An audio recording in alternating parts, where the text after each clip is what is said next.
महकमा मौसमियात ने आज फिर रावलपिंडी, इस्लामाबाद और नवाही इलाकों में तेज बारिश, आंधी और बिलखुसूस यालाबारी यानी ओले बरसने का इम्कान जाहिर किया है। इस सूरत हाल में रावलपिंडी, इस्लामाबाद के जो शहरी हैं अब वो मुख्तलिफ एहतियाती तदाबीर के साथ घर से निकले हैं। इस वक्त हम रावलपिंडी, इस्लामाबाद के एक मरकज में मौजूद हैं और यहाँ शहरियों से जानते हैं कि वो अपनी गाड़ियों की हिफाजत के लिए आज क्या एहतियाती तदाबीर इख्तियार किए हुए हैं।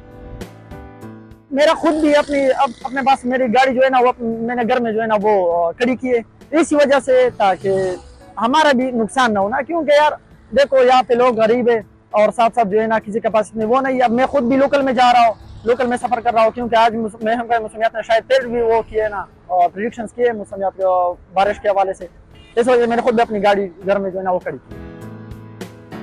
जी बिल्कुल, आज भी मैं पब्लिक ट्रांसपोर्ट पे जा रहा हूँ, गाड़ी घर छोड़ी हुई है जी। एहतियात की वजह से अपना एहतियात करना चाहिए, एहतियाती तदाबीर की वजह से कोशिश करे कि बगैर ज़रूरत घरों से न निकले। अगर ज़रूरत है तो कोशिश करे कि पब्लिक ट्रांसपोर्ट में जाए।